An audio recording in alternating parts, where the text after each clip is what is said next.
Assalamualaikum warahmatullahi wabarakatuh. Salam sejahtera untuk kita semua dan salam sehat. Jadi di sini kita akan membahas terkait dengan era milenial dan era digital dan peran guru di era milenial sekarang. Dan bagaimana sih anak-anak milenial idealnya seperti apa? Nanti teman saya yang bahas dari alumni Universitas Muslim Indonesia. Exactly. Beliau ini adalah founder Lingo School yang untuk berbahasa Inggris kita IELTS, TOEFL.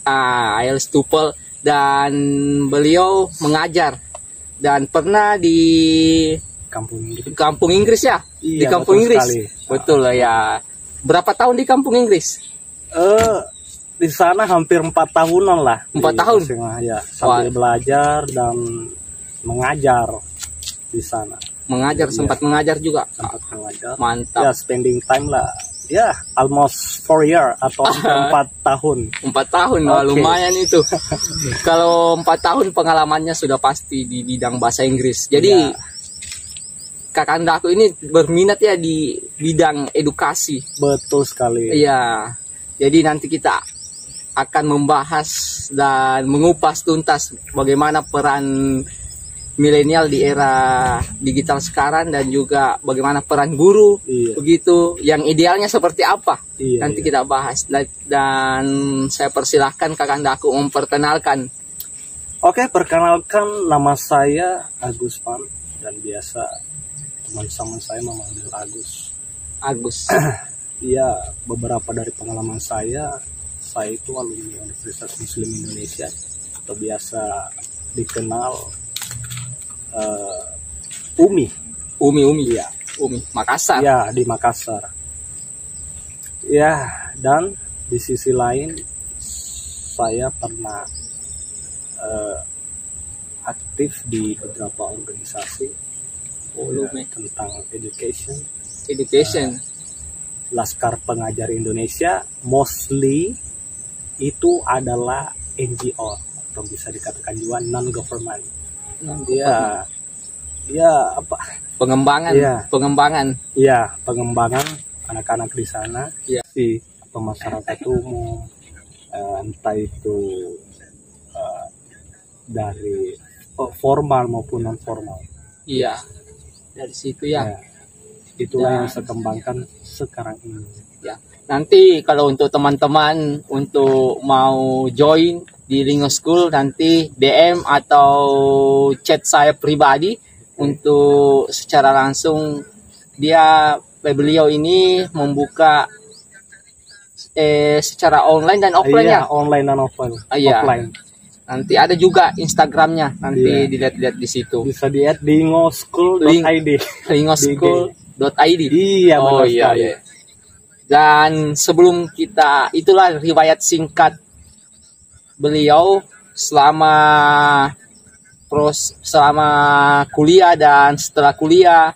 Dan di sini sebelum kita jauh membahas terkait dengan peran guru di era milenial dan bagaimana idealnya anak-anak milenial seperti apa, kita harus dulu membahas tentang bagaimana sih pandangan Anda terhadap milenial sekarang. Seperti apa milenial sekarang? That's good question. Nanti volume dikasih keras. Jadi kalau berbicara milenial itu adalah menurut riset yang pernah, menurut Google yang pernah saya baca itu, milenial itu lahirnya 1986 sampai 1996. Itulah generasi milenial. Ya, tapi menurut Harvard Business Review mengatakan kalau milenial itu dimulai dari tahun 1980, 1996 hingga di tahun 2000, akhir tahun 2000. Itu milenial? Iya, itu milenial, kata Harvard Business Review. Kalau saya agak setuju dengan itu, pendapatnya itu, karena saya melihat milenial milenial itu kayaknya sih seperti generasi yang akhir. Iya, Walaupun benar masih ada generasi Z, iya, katanya generasi Z. generasi Z. Itu pandangan Anda tentang milenial ya, Iya, seperti itu. Dan jadi bagaimana sih tentang, kan kita ketahui bersama di era digital sekarang ada sisi positif dan sisi negatifnya. Dan sekarang kan banyak yang menyalahgunakan, milenial sekarang yang menyalahgunakan yang namanya digital. iya, Karena namanya juga eranya digital sekarang, sehingga anak-anak milenial sekarang yang baru mengenal digital sehingga salah untuk mengambil dampak positifnya, dia terjerumus ke dampak negatifnya. iya. Jadi bagaimana menurut Anda hal yang seperti itu? Ya, berbicara tentang era digital atau bisa kita katakan disrupsi, Ya, ya. ini sangat berkembang pesat atau evolusinya sangat masif. Kita bisa beradaptasi dari sekarang ini. Iya. Entah itu bagaimana kita bisa berinteraksi dengan digital saat ini. Ya, menurut saya itu ini adalah sesuatu yang fantastik. Iya. It will be challenge Iya. for maksudnya ini bisa menantang for generasi milenial, generasi Y, even generasi Z sekarang. Ya, menurut saya hal-hal yang bisa dikembangkan itu kita harus mempelajari secara mendalam. Ya, for example, saya bisa ilustrasikan adalah bagaimana e-commerce bisa jadi. Iya. Ya, e-commerce. Tentang, kalau berbicara tentang e-commerce lagi, ya kita harus mempelajari ya copywriting, apalah, konten kreator, ya. Dan menurut saya itu bisa membantu dari sisi positifnya. Itu bisa membantu untuk mendapatkan revenue. Iya. Revenue. Dan berbicara dari sisi negatifnya, kita perlu menyadari bahwa anak-anak sekarang itu oke, saya bisa mengambil contoh. Ini adalah buku yang menarik. Iya. Yang saya baca. Sebuah buku yang menarik. Acuan dari buku. Iya. Ini yang sangat menarik.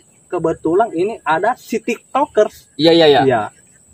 Jadi kalau kita mau bandingkan sekarang, ya era disrupsi sekarang yang evolusinya sangat pesat. Iya. Mungkin anak-anak milenial lebih suka TikTok daripada buku. Iya, dari psikolog. Itu ya. Iya, betul juga sih. Ya. Jadi inilah yang negatifnya sekarang ini. Iya. Orang cenderung ke TikTok. Iya.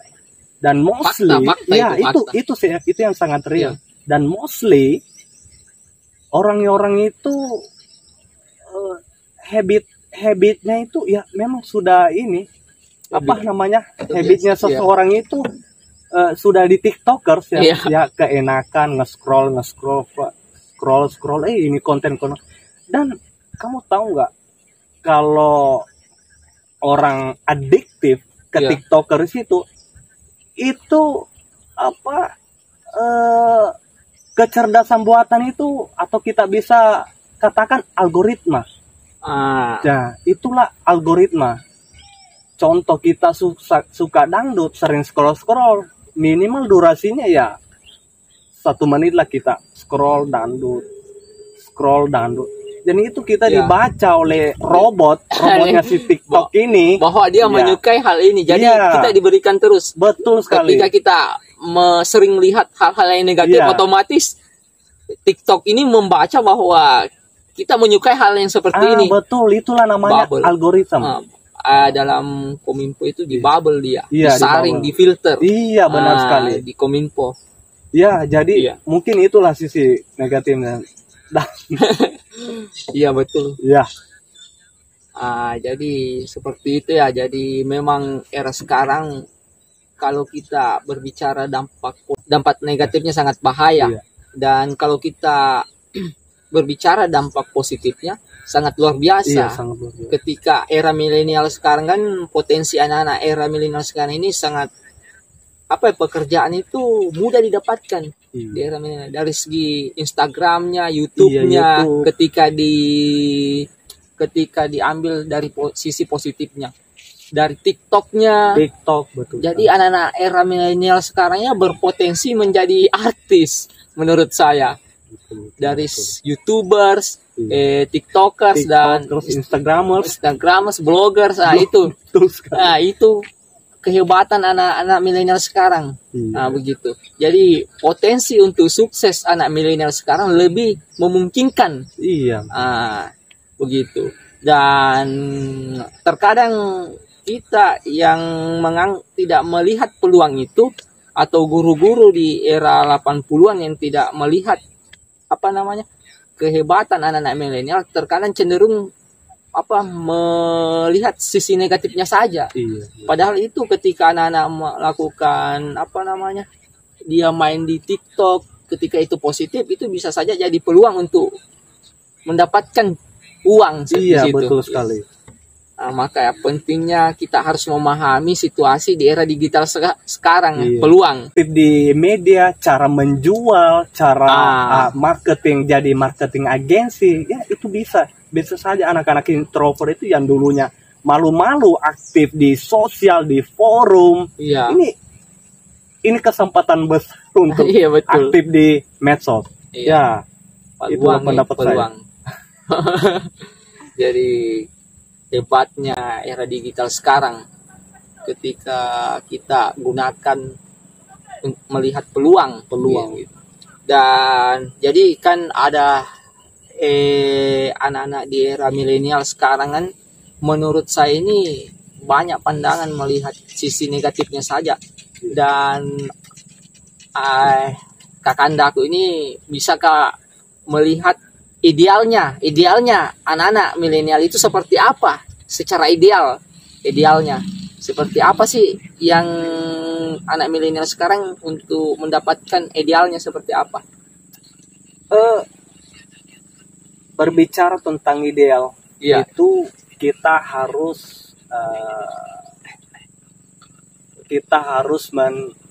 mendemokratisasikan ide terhadap media sosial. Iya. Bagaimana caranya bermedia sosial itu dengan bijak. Ya, contohnya kita mengadakan hal-hal yang menarik lah, seperti webinar. Ya, webinar. Iya. Kita berbagi ilmu di sana. Jadi menurut saya itu hal yang sangat ideal lah. Iya. Untuk kaum milenial ini. Iya, betul. Berinteraksi. Iya, betul. Menurut saya itu cukup ideal lah untuk bagaimana untuk ini. Iya. Di para gen-gen milenial ini. Iya.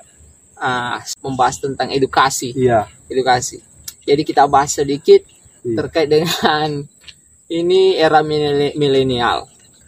Adalah zaman eranya digital, eranya YouTube, Instagram, TikTok, semua pokoknya yang sosial media gencar-gencarnya. Jadi ketika kita ketinggalan di era digital sekarang, otomatis kita tidak akan bisa berubah. Iya, betul. Betul kan? Betul.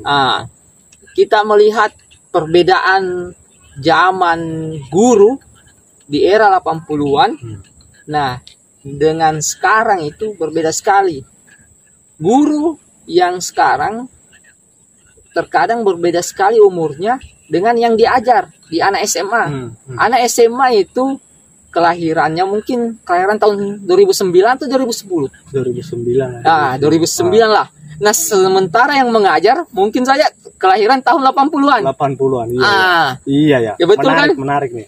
Dari segi umur sudah jauh sangat berbeda. Betul sekali. Dari segi umur jauh berbeda. Dari segi zaman jauh berbeda. Anak di era milenial sekarang sudah mahir yang namanya laptop, handphone, TikTok, YouTube, semua mahir. Dia kuasai. Nah, dia tidak dia sudah dimanja oleh teknologi. Iya, benar. Dimanja oleh teknologi, dan kemudian ketika di dalam kelas tentu dia merasa bosan ketika guru hanya menjelaskan begitu-begitu saja. Iya. Nah, dan itu perbedaan sudah terlihat. Anak milenial itu sudah dimanja dengan screen depan HP terus, iya, kebanyakan. Ketika di rumahnya sudah tidak bermain dengan, mungkin tidak pergi di taman, di lingkungannya, enggak, sudah main HP saja di rumahnya. Itu perbedaan. Nah, ketika guru tidak memahami hal yang seperti itu, dari segi karakternya juga berbeda kan? Iya, pasti karakternya. Berbeda. Nah, guru ketika tidak mau memahami karakter anak milenial sekarang, jadi cenderung guru ini menganggap kurang beretika. Betul sekali. Kurang beretika anak milenial sekarang. Tetapi ketika kita melihat dari kacamata era digital, itu sudah beretika menurutnya, anak milenial.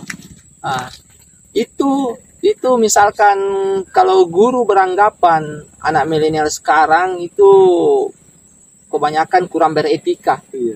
Saya melakukan observasi dari segi karakter, dia bilang agak kurang beretika, kurang santun, iya, katanya. Tapi di sisi anggapan anak ini sudah beretika. Satu contoh, saya berikan satu contoh. Ini omnya ini anak dari desa. Kemudian anak ini sukses di kota. Di kota, iya, sukses. Sibuk. Dan kemudian omnya anak ini pergi ke rumahnya ini anak di kota. Iya. Ketika bapaknya ini anak, dia nelpon bilang, "Nak, kalau jika ada ommu datang ke situ, jamu dengan baik." Nah, ketika omnya sudah sampai di kota, dia sambut, dia jamu dengan baik. Anak ini mesan Grab, pesanan GoFood. Pesanan online. Iya, online. Pesanan online. Iya. Kan anak ini sibuk. Sukses, sudah sibuk dengan kegiatannya. Dia simpan omnya di situ, di rumahnya, dan kemudian dia mengatakan, "Om, nanti ada pesanan online yang datang. Nanti ambil saja, sudah saya bayar semua. Dan saya ini ada urusan, Om. Saya keluar dulu." Tibalah itu pesanan online. Omnya ini merasa dikucilkan, apakah baper. Dia bilang, kok kemanakan saya begini? Dia bilang, saya datang dari jauh-jauh cuma dipesankan makanan makanan online. Dari situ dia padahal anggapan anak ini sudah santun seperti itu. Dan omnya ini menganggap kurang beretika. Itu sudah perbedaan yang sangat jauh, sehingga bagaimana kakandaku ini ketika guru tidak memahami hal seperti itu, perbedaan karakter. Jadi bagaimana peran guru untuk menanggapi hal seperti itu, menurut Anda? Wow, ini pertanyaan yang sangat bagus. Iya. Kalau menurut saya, peran guru untuk ini, ya itulah medsos ya, media sosial yang sesungguhnya. Iya. Dan kita lahir di era sekarang yang sangat lebih leluas lah. Iya. Jadi yang tadi saya katakan itu pentingnya kita etika bermedia sosial. Etika bermedia sosial. Bagaimana kita juga bijak untuk menggunakan media sosial. Ya, berbicara seperti yang tadi antara guru om dan om sama ini. Iya. Om sama kemanakan. Ini sangat marah. Jadi, ya inilah era sekarang, kita harus mudah beradaptasi dengan mudah beradaptasi. Sekarang ya. Saya beri contoh. Iya. Sekarang kan kita lahir di industri 4.0 atau 4.0 atau 4.0. 4.0. Berbicara tentang kita akan flashback dulu ya. Iya, ya. Berbicara tentang industri 1.0, industri 2.0, industri 0 hingga sekarang ini industri 4.0. 4.0. Ya. Di mana era itu kita masih menggunakan di tangan. Tangan untuk bagaimana cara memotong kayu. Iya, itulah betul. Industri 1.0. Lahirlah kedua ini, industri 2.0 itu bagaimana kita memakai, oh ini loh, yang ini lebih canggih. Mesin uap. Mesin uap, betul sekali. Mesin uap. Ya. 2.0. Ya itulah. Sekarang ini lahirlah namanya industri 0 itu. Iya. Bagaimana kita mengenal komputer. Ya. Ini sangat menarik nih, komputer. Dan komputer berkembang sampai hingga saya industri 4.0. Inilah yang terjadi sekarang. Terjadi kecanggihan makin canggih, teknologi, adanya TikTok, YouTube. Betul. Ya. Jadi menurut saya inilah hal yang sangat kita terima sekarang ini. Bagaimana cara bermedia sosial dengan bijak dan baik. Ya, dan ini salah satu yang harus kita gunakan sekarang sih, dan mengapresiasi dari yang tadi itu dari industri yang lama atau 1.0 hingga sekarang ini. Iya. Mungkin kedepannya berbicara tentang industri 5.0, wow, mungkin ini kita tidak bisa lagi, contohnya kan bertani kita tidak bisa lagi menyentuh di tanah. Bagaimana kita contoh kan, saya beri contoh sedikit. Ilustrinya begini. Kalau kamu sekarang ini masih menggunakan di kebun untuk menyemprot rumput, masih pakai tangan, mungkin kedepannya nanti, yang pernah saya baca bukunya The Future of Industry, industri masa depan industri yang saya lupa nama, yang diterbitkan oleh Alan siapa namanya, ya pokoknya The Future of Industry. Mungkin kamu bisa buka bahwa kedepannya itu para petani itu tidak akan menyentuh tanah lagi, ya. Para petani tidak menyemprot lagi, mungkin jadi rapi. Ya, mungkin kita juga kita bandingkan sama guru. Mungkin sekarang inilah ya. Jadi yang terjadi sekarang itu, yang pernah saya lihat di World Economic Forum itu, orang nyemprot rumput itu pakai drone. Itulah kita bandingkan ini sama guru. Jadi perang guru, saya berbicara perang guru. Mungkin harus adaptasi dan berinovasi. Dan ini adalah sebuah tantangan yang baru yang harus kita terima. Kedepannya mungkin kita bisa belajar melalui YouTube. Dan sekarang ini saya beri gambaran, kalau kamu mau kuliah di Harvard sekarang, Stanford, kuliah-kuliah yang ngetren di sana, di entah itu benua Amerika, even Eropa, kamu bisa menggunakan aplikasi Coursera namanya. Kamu bisa kuliah sambil belajar di sana, pakai nama institusi Harvard University, Stanford, MIT, ya kampus-kampus yang ngetren lah. Jadi itu menurut saya ini yang perlu di highlight. Yang perlu di highlight ini guru harus yang berinovasi lagi. Berinovasi, betul. Ya, itulah. Tapi fakta di lapangan fakta di lapangan membuktikan bahwa adanya guru yang tidak berinovasi. Iya. Gaptek ya, betul. Iya, harus kita terima. Harus kita terima sekarang ini. Ya, Ya, harus kamu bisa pelajari apa saja. Tapi kita kan tidak mengucilkan seorang guru, karena sebenarnya guru itu adalah, ada yang mengatakan guru itu haram dagingnya untuk dimakan. Betul Artinya sekali. bahwa guru itu pahlawan tanpa tanda jasa. Betul sekali. Gitu. Banyak. Iya, dan saya tambahkan lagi Iya. nih satu. Guru itu adalah salah satu yang saya apresiasi sekali. Iya. Guru dari Bobby Romeo, even sekarang generasi Z atau Iya. bisa dikatakan zilenial, Iya. menurut saya itu wow, dia bisa sumbangsinya untuk kita ini, Iya. untuk di para pelajar. Iya. Dan sekarang ini, ya menurut saya ini sangat Iya. yang fantastik sekali.